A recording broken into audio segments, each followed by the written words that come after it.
Hi, I'm Ella, a 28-year-old marketing professional, and I've been dreaming of my perfect wedding since I was a little girl. But let me take you back to the moment everything changed, the day my world turned upside down. Growing up, I was always the responsible one. My little sister Lily, she was the golden child, the center of our parents' universe. Not that I minded much. We each had our roles to play, but nothing could have prepared me for the betrayal that shook me to my core. I remember walking into my parents' house one afternoon, excited to finalize the last few details of my upcoming wedding. As soon as I stepped inside, the smell of fresh paint and sawdust hit me. Confused, I wandered into the kitchen, which had been outdated just weeks before. Now, it looked like something straight out of a glossy home renovation magazine. Mom, Dad, what's all this? I asked, my voice bouncing off the brand new tiles. Oh, sweetie, isn't it wonderful? My mom gushed. We decided it was time Lily had a kitchen worthy of a chef. You know how cramped her old one was. Yeah, Ella, check this out. The space is incredible, Lily chimed in. Something cold settled in my stomach as I looked around. I didn't want to ask, but the words escaped me before I could stop them. Where did the money for this come from? My dad cleared his throat and looked away. Mom's tone was strangely firm as she replied, well, since Lily needed it more, it came from your wedding fund. My heart dropped. My wedding fund. The money you've been saving for me since I was born. I could barely get the words out as tears stung my eyes. You used it for this without even asking. Lily's face fell. Ella, I didn't know. I thought they had extra savings. Enough, I snapped, sharper than I intended. I turned back to my parents, seeing the justification in their eyes. There was no point in arguing. They'd already made their choice. I see where your priorities lie, I said coldly. Consider yourselves uninvited to the wedding. But Ella, my mom started. No, I cut her off. If my dreams mean this little to you, then I don't want you there. I walked out of that picture-perfect kitchen, each step away feeling like a crack in my heart. By the time I reached my car, the tears were flowing freely, but along with them came a new resolve, one as hard as the granite countertops that had replaced my wedding dreams. I would still have my wedding, but it would be on my terms, smaller, simpler, and entirely mine. As for my family, well, they made their choice. Now I was making mine to build a life where I came first, starting with the one day that was supposed to be about me. After canceling my parents' invitations, I thought the drama might die down. But it only intensified. As I adjusted my wedding plans, rumors began to swirl. My parents were proudly showing off Lily's luxurious new kitchen, even going so far as to call it a better investment than a wedding. Can you believe they actually said that? My best friend Tara relayed, disbelief thick in her voice as we sat over coffee. A kitchen is more important than your wedding. I let out a bitter laugh. Apparently, my life's biggest milestone is less significant than a remodel. Just when I thought my parents couldn't hurt me more, Tara shook her head. It's unbelievable. It was in that moment, fueled by fresh anger, that I decided cutting them out of my wedding wasn't enough. They needed to feel the consequences of their actions publicly. I needed an ally, someone who understood exactly what I was going through. Reconnecting with my Uncle Mike, who had distanced himself from the family years ago, was like finding a lifeline. He'd always been fed up with their shallow values. You know, Ella, he said, I've always known they favored Lily. This is a whole other level, Mike said, his voice rough with disapproval, as we sat in his cozy, book-lined study. Yeah, and now they're parading it around town like some kind of badge of honor. I replied, the frustration boiling inside me. I can't just let this go. Mike leaned forward, his eyes narrowing. What if we didn't let it go? What if we let everyone see them for who they really are? His idea was simple but brilliant, a family reunion, the kind we hadn't had in years, hosted by him. Everyone would be there, and that's where we'd expose my parents. Planning the reunion gave me something to focus on other than my scaled-down wedding. Mike and I went through guest lists and old family contacts, sending out invitations that hinted at a big surprise. By the day of the reunion, my stomach was a knot of nerves as relatives filtered into Mike's large backyard, buzzing with curiosity. I spotted my parents arriving, looking confused but cautiously pleased by the attention. Once everyone had gathered, Mike clinked his glass, calling for silence. Family, he started, his voice booming over the murmurs. We're here today to celebrate truth and transparency among us.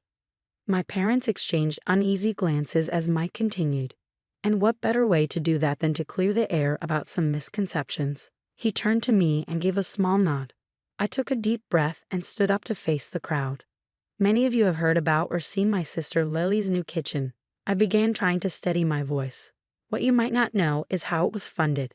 Whispers rippled through the crowd as I held up copies of bank statements and contractor bills, all clearly showing the trail of my wedding fund leading into the kitchen remodel. The money set aside for my wedding, since I was a child, was used without my consent. I continued. My dream was deemed less important than a set of fancy kitchen appliances. Lily looked mortified, staring at her feet, while my parents' faces flushed a deep shade of red. Mike took over, his voice stern. We stand for fairness and support in this family, he said. Today, we've seen a clear example of the opposite. Let's think about what that means for us as a family moving forward. Why would your own parents do that? An aunt called out, disbelief in her voice. It seems fairness was overlooked in favor of necessity as they saw it. I replied, the bitterness of the words heavy on my tongue.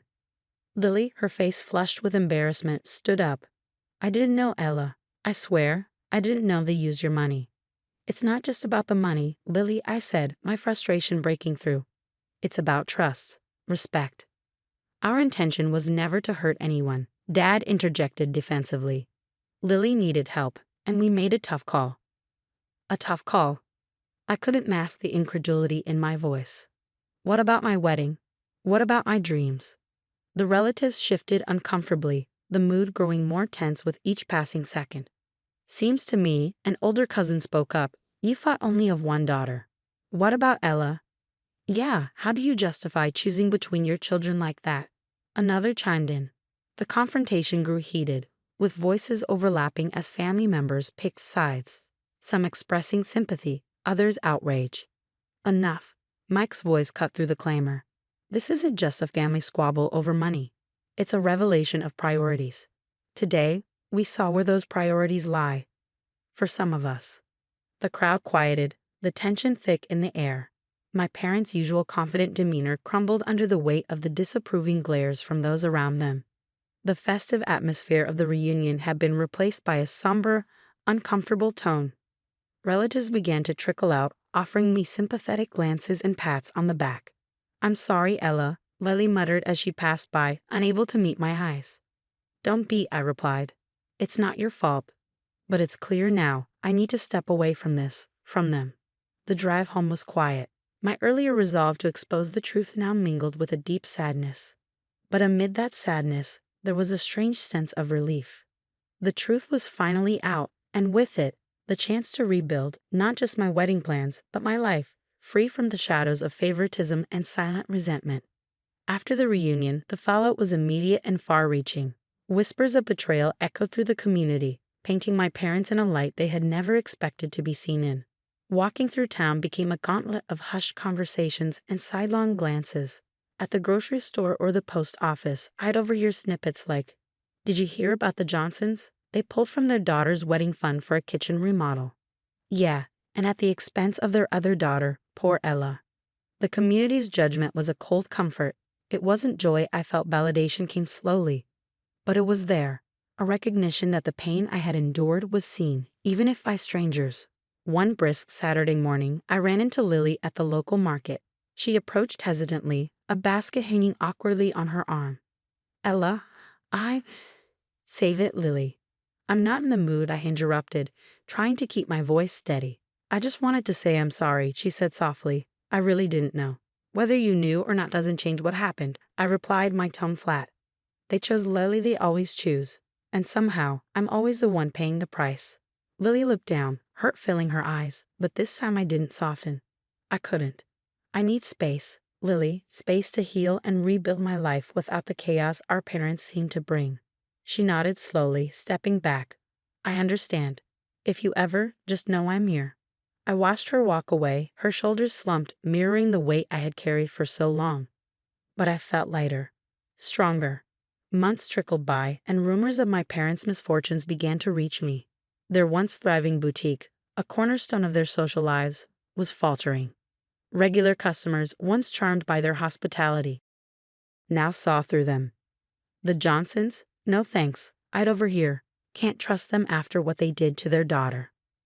As their reputation crumbled, so did their financial stability. Whispers of bankruptcy surfaced, a stark contrast to the life of comfort and privilege they had always known. In the midst of their downfall, I found my rise. My wedding day arrived not with the pomp and grandeur I once imagined, but with a genuine, heartfelt celebration. The venue was smaller, filled only with close friends and the few family members who had stood by me through it all. Every moment was a stitch mending the fabric of my self-worth. "Congratulations, Ella," Uncle Mike toasted, his eyes twinkling with pride. "Here's to new beginnings and true happiness." The reception was filled with laughter and dancing, the air light with the scent of jasmine and the soft glow of fairy lights. It was perfect, not despite its simplicity, but because of it. My career flourished as well, taking exciting new turns. Promotions came, and with them, opportunities to speak at marketing panels, sharing my experiences and inspiring others who faced their own professional challenges. My life, once filled with a toxic chaos of unmet expectations, was now full of choices I made for myself, surrounded by people who uplifted me rather than used me. One evening, I sat on my balcony, a cool breeze playing with the chimes, reflecting on the journey that had brought me here. Betrayal had been a brutal teacher, but the lessons of self-worth and resilience were invaluable. As I turned my gaze to the stars, I realized that sometimes the hardest trials forge the strongest souls. My parents' choices had set everything in motion, but it was my own choices that defined my ending. And in that quiet moment, I knew I had chosen well. That wraps up Ella's journey of facing betrayal and finding her own path to happiness. What do you think of her decision to cut ties with her family? Was it the right choice, or could things have been handled differently? Share your thoughts in the comments below. Don't forget to like this video if you enjoyed the story and subscribe to the channel for more vivid tales like this one. Your support helps us bring more stories to life.